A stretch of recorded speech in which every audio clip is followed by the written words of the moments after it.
বন্ধু বান্ধৱীসকল আজি আমি আলোচনা কৰিবলৈ ওলাইছোঁ অসমৰ বিভিন্ন কম্পিটিটিভ এক্সামত আহিব পৰা সম্ভাৱ্যমূলক কিছু প্ৰশ্ন আৰু উত্তৰ। সেয়েহে ভিডিঅ'টি শেষলৈ চাব বুলি আশা ৰাখিলোঁ।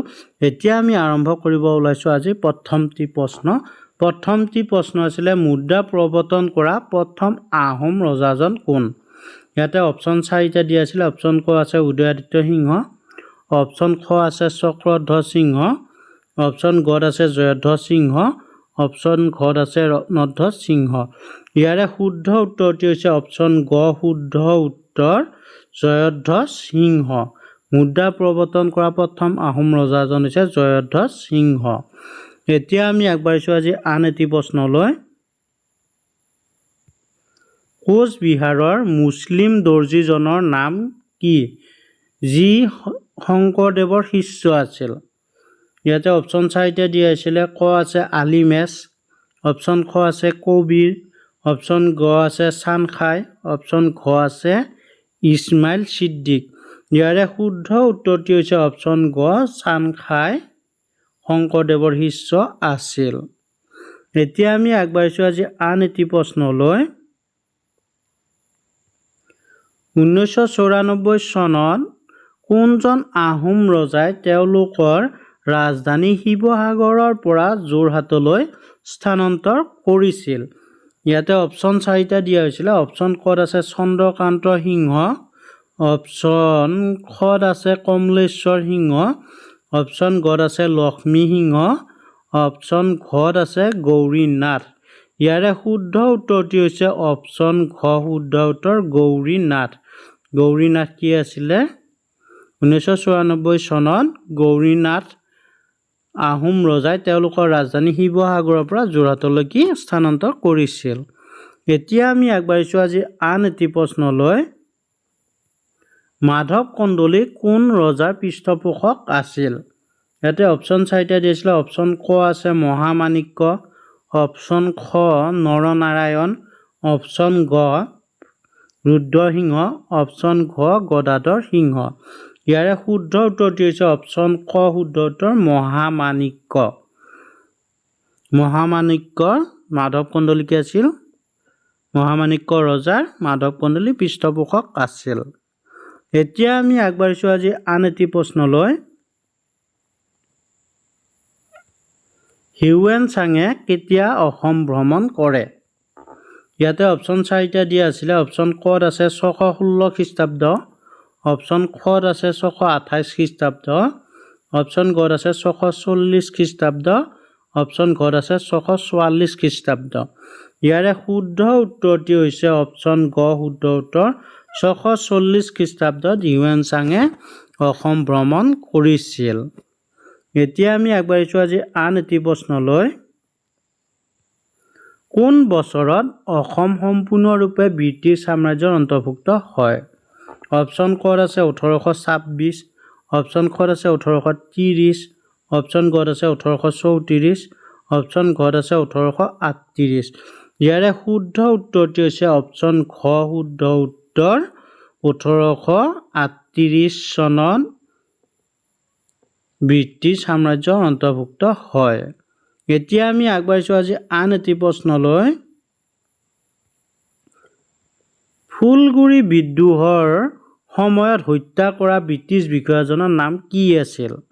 অপশ্যন কত আছে লেট ডাউনছন, অপশ্যন খত আছে লেট ৰবৰ্ট, অপশ্যন গত আছে লেফটেনেণ্ট ছিংগাৰ, অপশ্যন ঘত আছে লেট ব্ৰুছ। ইয়াৰে শুদ্ধ উত্তৰটি হৈছে অপশ্যন গ শুদ্ধ উত্তৰ লেফটেনেণ্ট ছিংগাৰ।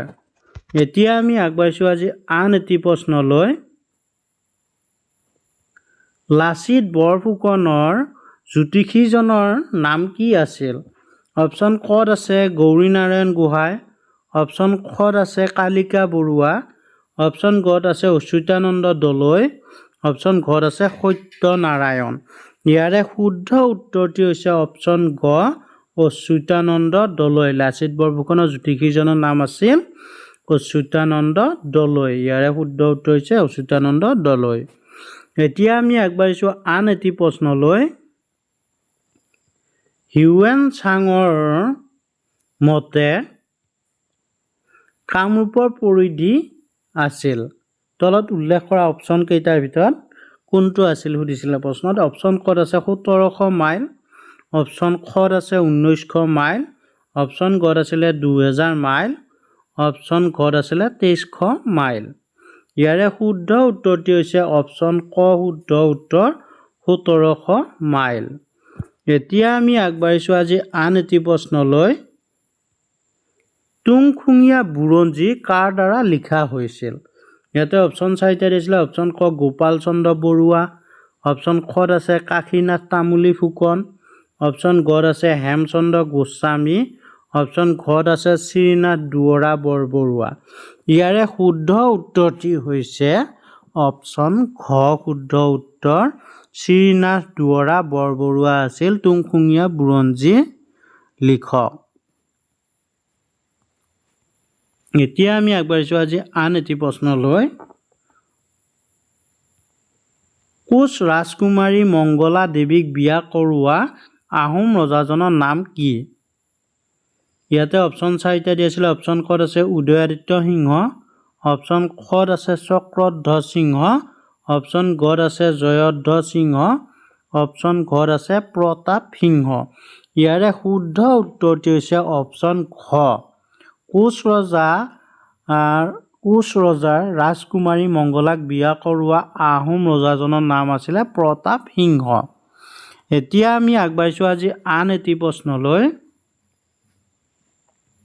লাচিত বৰফুকনৰ কেতিয়া জন্ম হৈছিল অপশ্যন কত আছে 1618 খ্ৰীষ্টাব্দ অপশ্যন খত আছে 1622 খ্ৰীষ্টাব্দ অপশ্যন গত আছে 1626 খ্ৰীষ্টাব্দ অপশ্যন ঘত আছে 1628 খ্ৰীষ্টাব্দ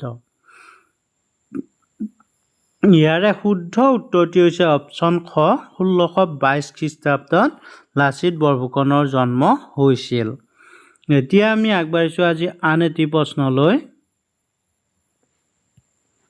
কি চুক্তিয়ে আহোম ৰাজধানী গড়গাঁৱত মিৰ্জুমলাৰ দখলৰ সমাপ্তি চিহ্নিত কৰে অপশ্যন কত আছে গুৱাহাটীৰ চুক্তি অপশ্যন খত আছে গড়গাঁৱৰ চুক্তি অপশ্যন গত আছে শদিয়াৰ চুক্তি অপশ্যন ঘত আছে ঘিলাধাৰী হাটৰ চুক্তি ইয়াৰে শুদ্ধ উত্তৰটি হৈছে অপশ্যন ঘ শুদ্ধ উত্তৰ ঘিলাধাৰী হাটৰ চুক্তি এতিয়া আমি আগবাঢ়িছো আজি আন এটি প্ৰশ্নলৈ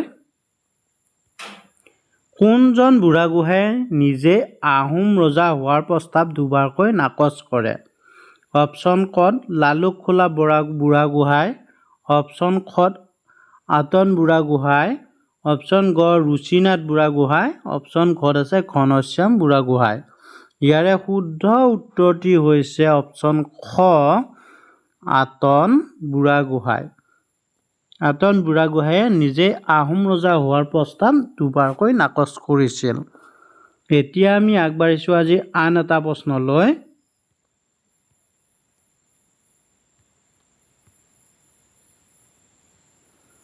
শৰাইঘাট যুদ্ধৰ সময়ত লাচিত বৰফুকনক নেতৃত্ব দিয়া দ্বিতীয়জন কোন আছিল